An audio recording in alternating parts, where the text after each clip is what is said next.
difícil es a veces caminar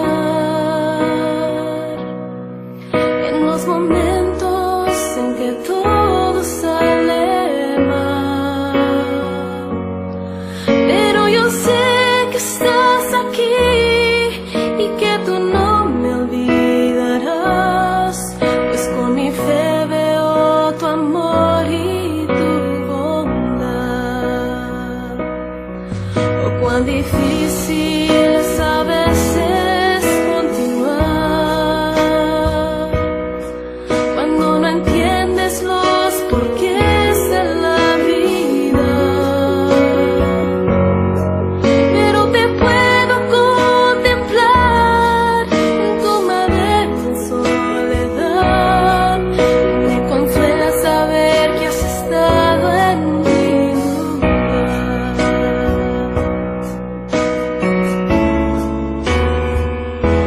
Aunque no merezco tu amor, tú me lo das y no me pides nada a cambio en su lugar. ¿A quién iré, Jesús? ¿A quién iré, mi Dios? Si solo tú me das la fuerza para continuar. No hay callejón tan oscuro donde no pueda ver tu luz, donde no pueda pronunciar tu nombre, Jesús.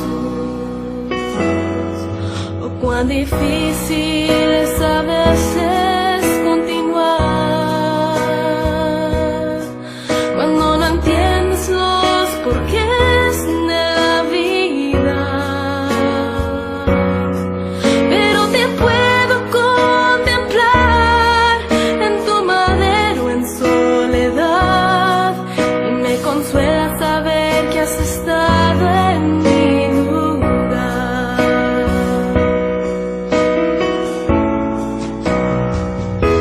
Aunque no merezco tu amor, tú me lo das y no me pides nada a cambio en su lugar.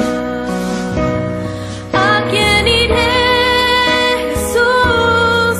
¿A quién iré, mi Dios? Si solo tú me das la fuerza para continuar.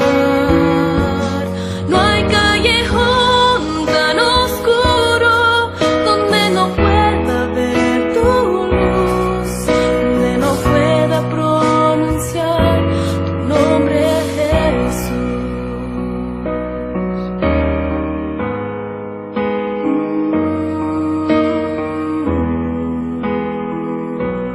Donde no pueda pronunciar tu nombre, Jesús.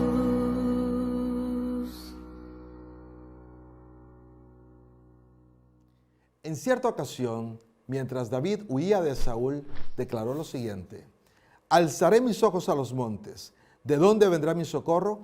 Mi socorro viene de Jehová, que hizo los cielos y la tierra. David reconoció que Jehová era el creador de todo cuanto existe. Por lo tanto, esto nos lleva a una pregunta: ¿de qué manera tú y yo podemos reconocer la soberanía de Dios en nuestras vidas? Busquemos en la Biblia la respuesta. No te vayas, estamos por iniciar.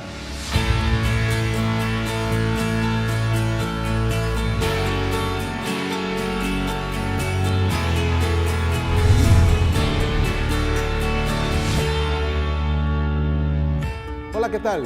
Bienvenidos a su programa Busquemos en la Biblia, un espacio para el crecimiento espiritual. En cada programa hemos tenido invitados de diferentes partes del norte de México. Y en esta ocasión tenemos un amigo muy especial, al pastor Adán Dick, quien vive en Montemorelos. Pastor Dick, bienvenido. Qué alegría tenerle con nosotros. Gracias por haber aceptado la invitación de estar en este programa. ¿Cómo se encuentra, pastor? Gracias a Dios, muy bien. Qué enorme privilegio poder compartir con ustedes este espacio de Busquemos en la Biblia. Estamos muy bien, gracias a Dios, desde Montemorelos, Nuevo León. Gracias, pastor. Generalmente nosotros acostumbramos a orar, a pedir la bendición de Dios antes de entrar en el estudio de la palabra. Así de que le voy a pedir, si usted gusta, en dirigirnos en este momento tan especial. Con mucho gusto, vamos a orar. Alabado sea tu nombre, oh Dios. Gracias por la oportunidad que nos das en esta hora de poder estar y participar en uno de los programas más de Busquemos en la Biblia. Una vez más, invitamos tu presencia, la de tu Espíritu Santo, para indagar y abordar temas tan importantes que nos ayudan en el diario vivir y que hacen la diferencia en nuestros hogares y en nuestras comunidades. Invitamos tu compañía en el nombre de Jesús. Amén. Amén. Muchas gracias, pastor, muy amable. Pues ya estamos listos y creo que nuestro auditorio también está listo para disfrutar de esta conversación, en donde vamos a abordar un tema muy interesante. El tema que tenemos para hoy es: ¿de quién es el diezmo? Es un tema que quizás para algunos suene algo novedoso. Sin embargo, vamos a buscar en la Biblia las respuestas a las interrogantes que genera este tema. En primer lugar, pastor, quisiera preguntar de manera inicial, ¿cómo ilustró Dios que Él es el soberano y propietario de todo lo creado y que el hombre es su mayordomo? ¿Podría ayudarnos usted con esa interrogante, pastor, que creo que pone la base del tema para esta hora?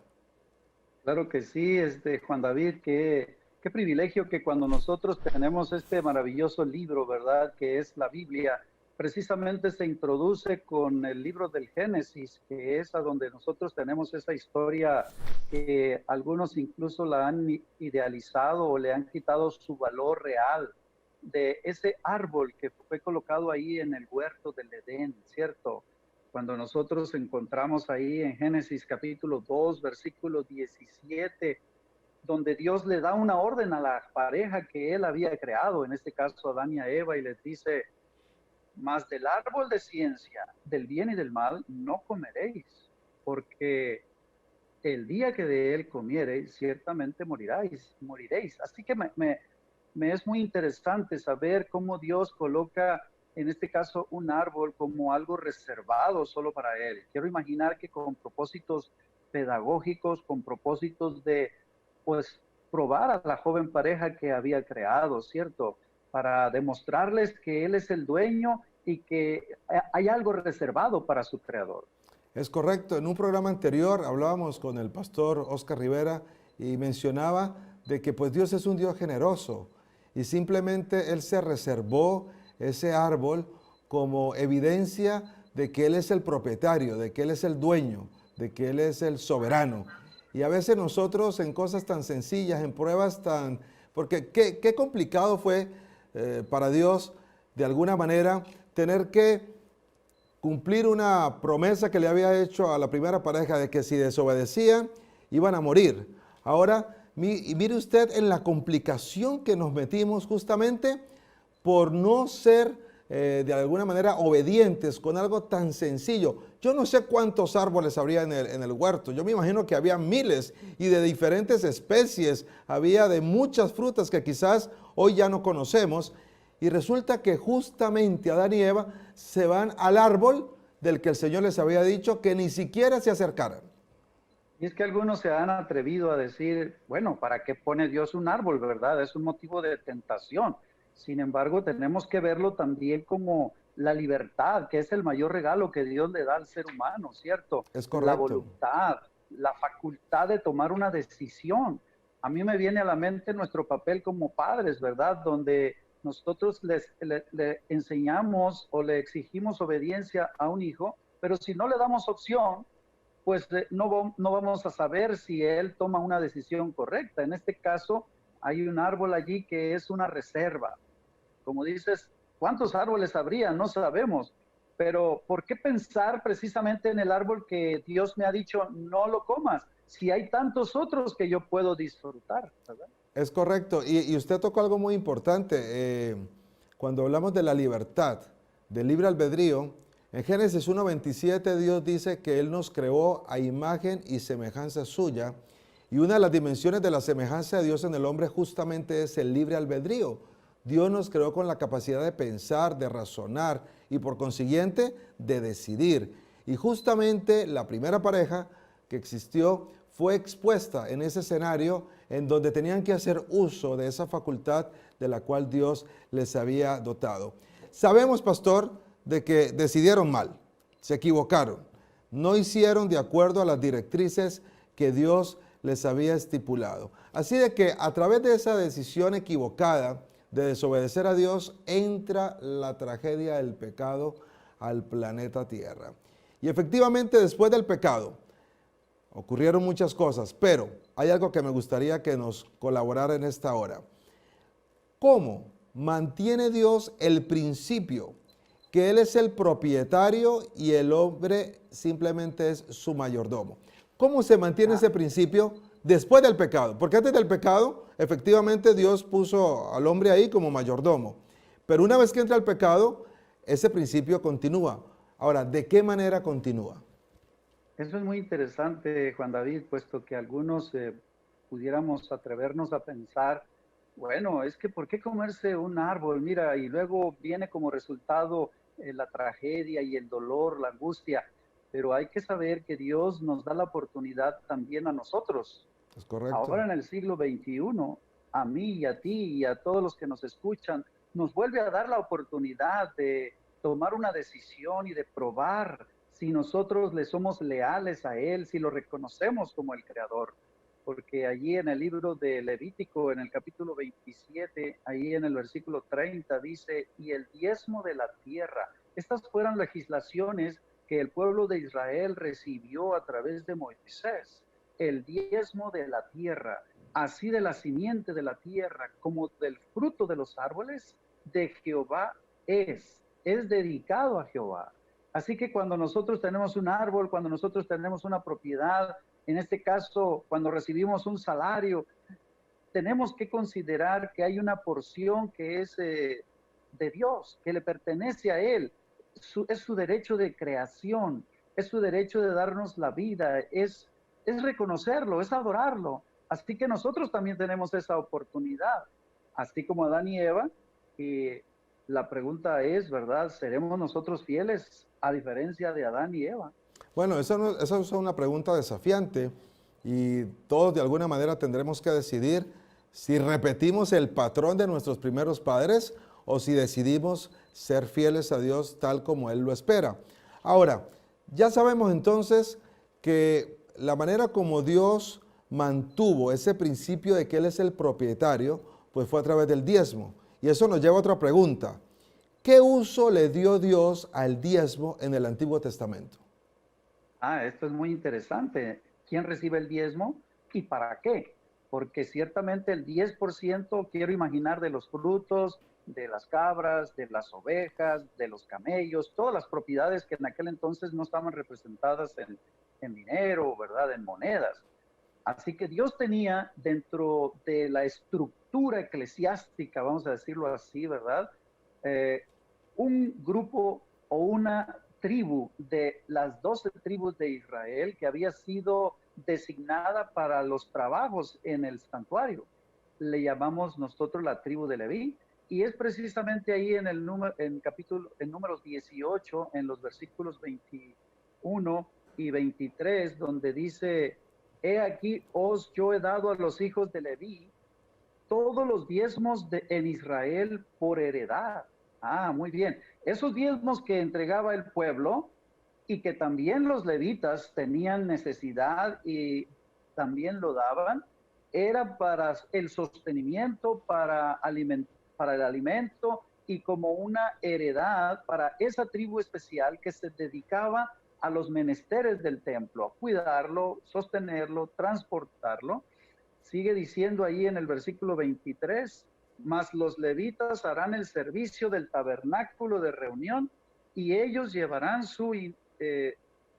dice, su iniquidad, estatuto perpetuo para siempre. Así que ellos eran como los encargados. Su trabajo no era de ir a cultivar la tierra, ir a hacer trabajo de pastorear, de hacer reproducir sus animales, sino que se ocupaban del santuario. Así que el diezmo era para el sostenimiento de ellos. Un programa maravilloso, sin duda.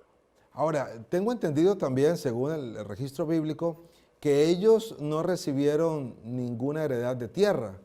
Por eso ellos eran sostenidos con el diezmo. ¿Es correcto? Correcto. Eso es lo que Dios tenía planeado para ellos. Ellos no tenían un espacio, ellos se dedicaban al santuario. Sin embargo, nosotros tenemos registros que cuando el pueblo en su momento deja de dar el diezmo, entonces los levitas empiezan a inquietarse y empiezan a irse a buscar espacios a donde ellos puedan pues buscar su sostén. Y es ahí donde se desestabiliza la funcionalidad del santuario, que es el lugar de adoración a donde Dios se comunicaba con sus hijos, ¿verdad? En este caso con su pueblo, En otras el pueblo de palabras, Israel. los levitas estaban dedicados al 100%, de acuerdo al plan que Dios tenía para ellos, estaban dedicados al santuario, a los oficios, a ministrar, a estar ahí en el templo, que sería el Y equivalente, lo ¿no?, más para nosotros. interesante es que los hijos de los levitas heredaban también este ministerio. Así que un levita, un hijo de levita, estaba destinado, ¿verdad?, para servir al santuario y su sostenimiento estaba garantizado por la fidelidad del pueblo que entregaba sus diezmos. Muy interesante, pastor. Creo que ha sido muy provechoso este primer bloque en donde hemos conversado. Sin embargo, tenemos que irnos a una pausa. No se vaya, ya vamos a regresar para continuar. Amigos, quiero dejarles una pregunta para que ustedes reflexionen y también nos hagan ver cuáles son sus comentarios. Y la pregunta es la siguiente: ¿quiénes deben devolver el diezmo? Repito la pregunta: ¿quiénes deben devolver el diezmo? Por favor, déjanos saber tus comentarios y no te vayas, porque en breve regresamos.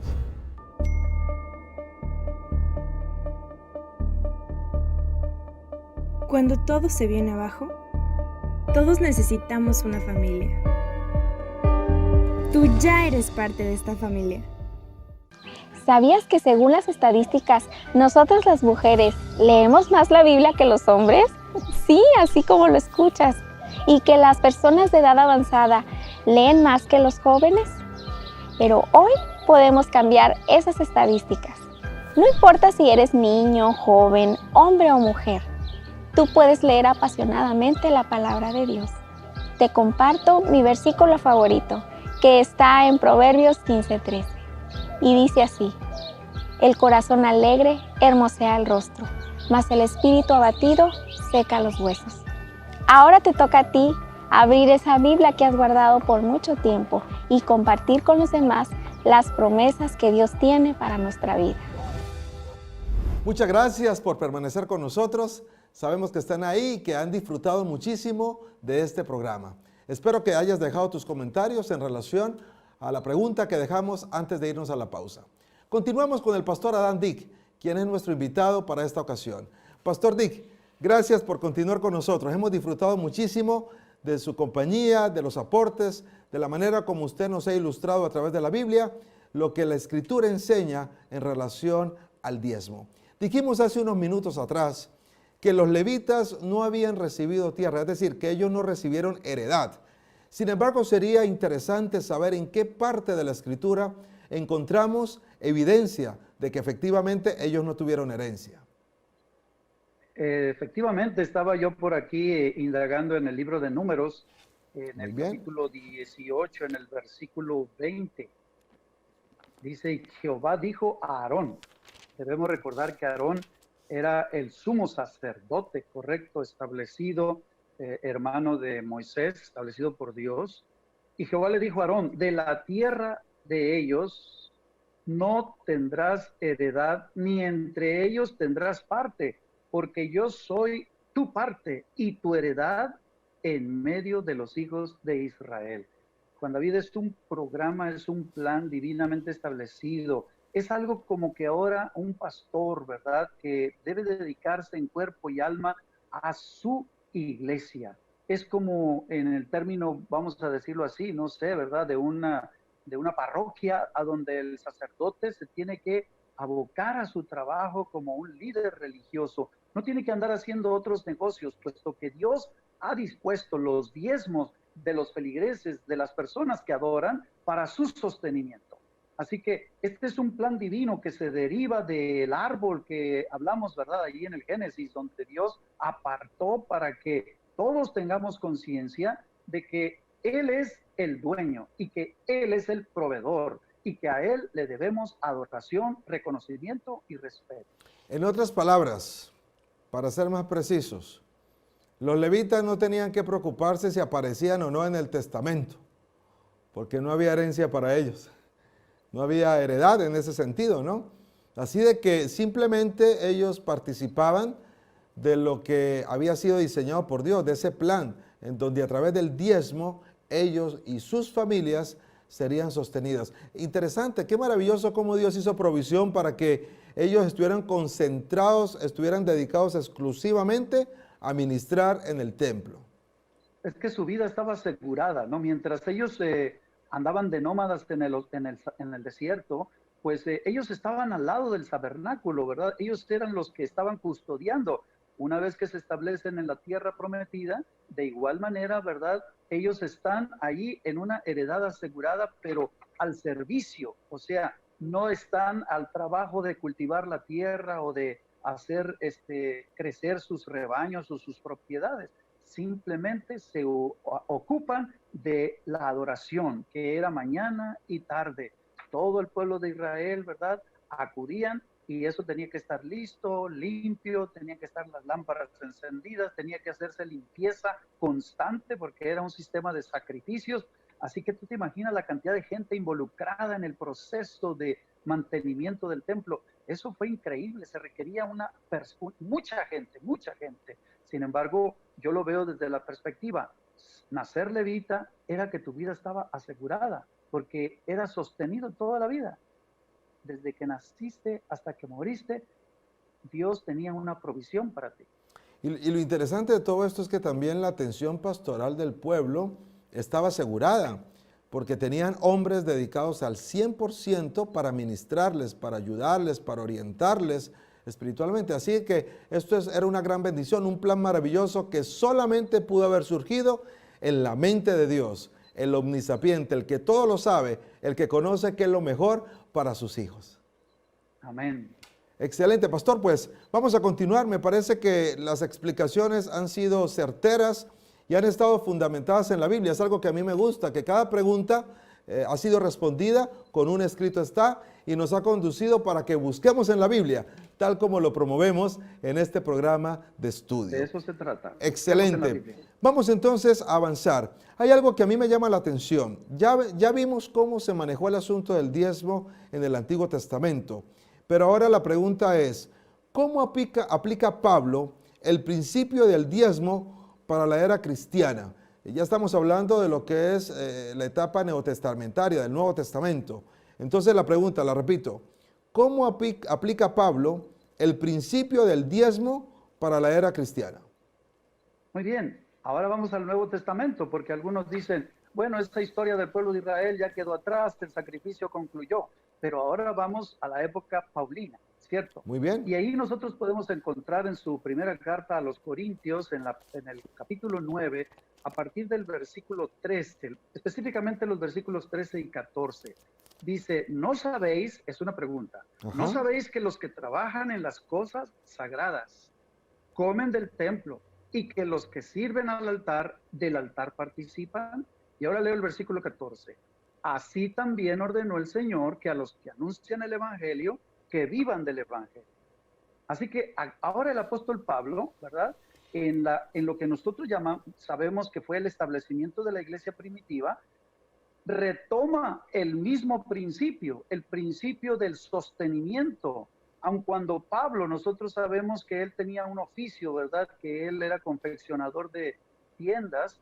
Sin embargo, él está argumentando que el ministerio, que una iglesia, que el evangelio debe de tener una fuente de financiamiento, y esa fuente de financiamiento se deriva también del diezmo, que es un privilegio que todo adorador debemos tener. Así que ahora el apóstol Pablo lo está confirmando. Y precisamente también ahí en su primera carta de Timoteo, en el capítulo 5, en el versículo 18, dice, pues la escritura dice, no pondrás bozal al buey que trilla, y digno es el obrero de su salario.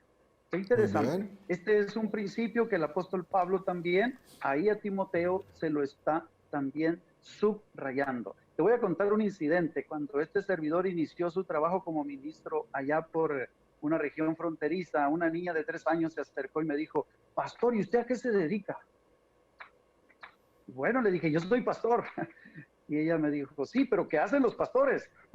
Y esa pregunta me ha resultado muy interesante porque a mí mismo, al inicio de un ministerio, yo digo, pues sí, ¿qué hacen los pastores? Y le dije, bueno, yo visito, yo predico, yo visito a los enfermos. Y ella me dijo, pero pastor, mi papá también lo hace y él no es pastor y a él no le pagan. Eso me resultó muy interesante. Definitivamente, el trabajo del ministerio, el trabajo de un líder religioso deriva, ¿verdad?, de un compromiso que lo tiene que hacer, ¿verdad?, sin horarios y como un proceso de sostenimiento. Tú ocúpate de cuidar al rebaño, de velar por la iglesia, y dice Dios, yo me voy a ocupar de ti y de tu familia. Es correcto, pastor. De paso, a veces nosotros por la responsabilidad que tenemos que salir, tenemos que visitar ciertos lugares del norte del país y efectivamente Dios se ocupa de nuestra familia, la protege, la cuida, mientras nosotros estamos ocupados en la tarea que Él nos ha encomendado. El tiempo ha avanzado rápidamente y necesitamos ir aterrizando, pastor, y esto nos lleva a una última pregunta, ya para cerrar. La pregunta es, ¿cómo estimula Dios la fidelidad en la devolución del diezmo? ¿Cómo estimula Dios la fidelidad en la devolución del diezmo? Bueno, definitivamente creo que debiéramos nosotros, al cerrar este diálogo de Busquemos en la Biblia, con un versículo que ha sido un ícono, ¿verdad?, de lo que nosotros llamaríamos el diezmo. Y precisamente lo encontramos a través del mensaje del profeta Malaquías. Malaquías capítulo 3, y voy a iniciar desde el versículo 8, porque precisamente él está haciendo una pregunta, para mí me parece muy seria. ¿Robará el hombre a Dios? Ahora ya no está diciendo, hey, mira el diezmo, mira, participa, mira los levitas. No, ¿robará el hombre a Dios? Mire las palabras que Dios puso en el corazón de Malaquías, son fuertes, son fuertes. Y yo la voy a vincular con el árbol allá en el Edén, en Adán y en Eva.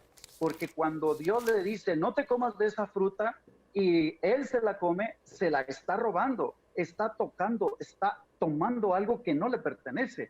Así que de esta manera, Malaquías trae otra vez ese cuestionamiento. ¿Robará el hombre a Dios? Y luego dice, ¿en qué te hemos robado? Es como la pregunta, la respuesta, la pregunta que hace el pueblo. Y él dice, en vuestros diezmos y ofrendas. Y aquí, Juan David, se introduce un término nuevo, ofrendas, que ahora lo vamos a vincular. Diezmo, ofrenda. Esto significa, ser fiel es dar el diezmo, porque Él es el dueño. La ofrenda es un proceso de gratitud que nace del corazón de todo adorador. Ambos conceptos estaban bien claros en el pueblo de Israel y también en el Nuevo Testamento, porque el profeta Malaquías, aunque en el Antiguo Testamento, también, ¿verdad?, da un principio para el Nuevo Testamento. Y luego dice, malditos todos, ustedes la nación toda porque me han robado. Y entonces el versículo 10, traed todos los diezmos al alfolí y haya alimento en mi casa. Y probadme ahora en esto, dice Jehová de los ejércitos, si no es que abriré las ventanas de los cielos y derramaré bendiciones hasta que sobreabunde. Qué y extraordinario. este concepto creo que es muy bueno para cerrar este proceso o este tema, pastor Juan David, porque mira, tanto el diezmo como la ofrenda es una prueba. Dios dice, pruébame. Así que si yo no lo estoy haciendo, creo que el Señor me está invitando a que lo haga y luego haga yo una evaluación. ¿Estoy mejor o estoy peor que antes? Excelente. Pastor Dick, ha sido un privilegio conversar con usted.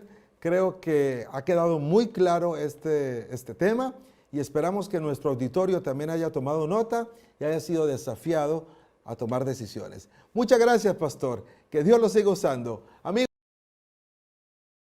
programa. Definitivamente la Biblia es clara, la Biblia es precisa y nos hace un llamado a la fidelidad. Que reconozcamos a Dios como el soberano de todo cuanto existe y que seamos fieles en lo que Él nos ha pedido a la luz de su palabra. Que decidamos darle esa 10ª parte de todo lo que Él nos bendice, de tal manera que se cumpla la promesa de Malaquías, tal como lo expresó nuestro invitado en esta ocasión, el pastor Dick, que Él puede abrir las ventanas de los cielos y que derrame bendiciones hasta que sobreabunde. Si tú quieres entrar en ese camino de fidelidad y quieres probar al Señor, yo te invito para que ahí donde estés me acompañes y pidamos al Señor que ponga ese deseo en tu corazón. Querido Padre, gracias te damos por el poder de tu palabra. Gracias porque tú nos amas y porque tú eres muy generoso y nos has dado el 90% de todo lo que nosotros recibimos de tu parte. Y solamente nos dices que de ese 100% nos quedemos con el 90% y te demos la 10ª parte, una parte mínima. Y tú prometes que si te reconocemos de esa manera como el soberano de todo, tú abrirás las ventanas de los cielos y derramarás bendiciones hasta que sobreabunde. Bendice a cada uno de los amigos que nos han estado siguiendo, que nos han estado viendo en esta programación y permite que nunca les haga falta nada para su sustento. En el nombre de Jesús, amén. Amigos, muchas gracias. No olviden, tenemos una próxima cita aquí en tu programa Busquemos en la Biblia. Dios les bendiga.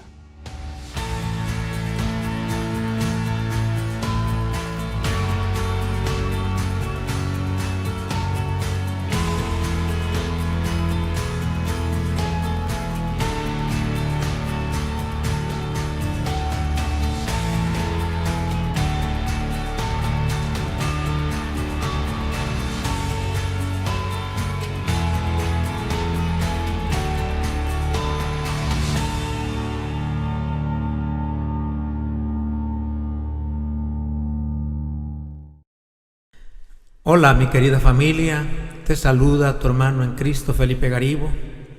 Mandarles un fuerte abrazo y a todos los hermanos de alrededor del mundo decirles que Jesucristo tiene el control de nuestras vidas y a pesar de todo, Él sabe muy bien de lo que tú y yo necesitamos.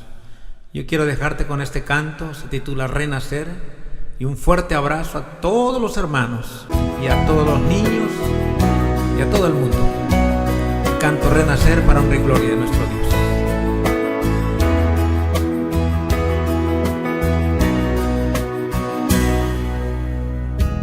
Tanto tiempo en la oscuridad yo viví alejado de ti,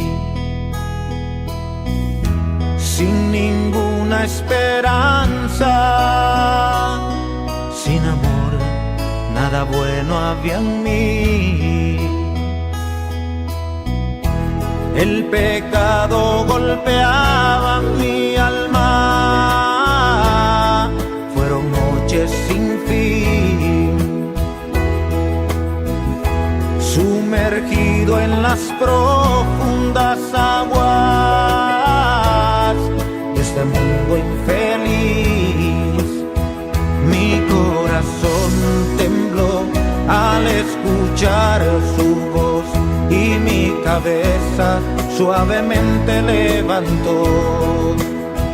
Mi corazón tembló al escuchar su voz y mi cabeza suavemente levantó. La esperanza hoy renació en mi ser, la vida antigua dejé, el viejo hombre aquel quedó en el ayer, qué bello es renacer.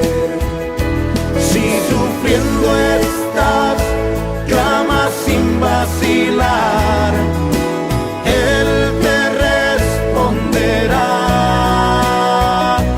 Si lo hizo ayer, puede hacerlo otra vez. Grande es su poder. Grande, grande es el poder de Dios. Ven, ven,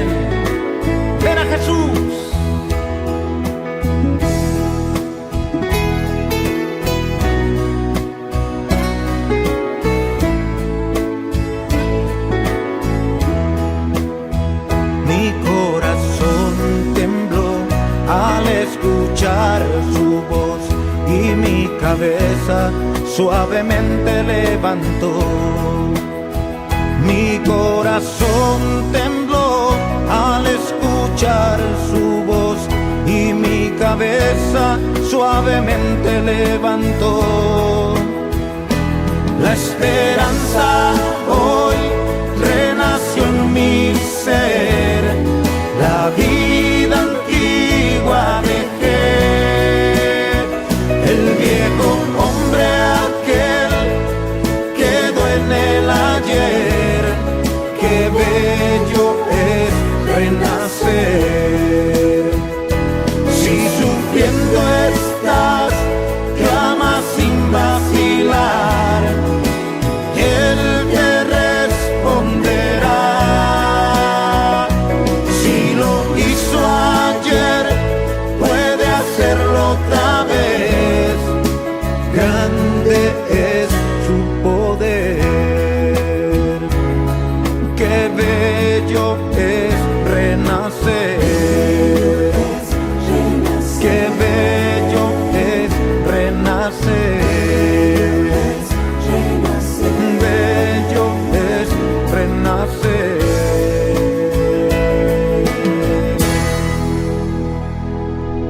Que Dios te bendiga y nos vemos pronto.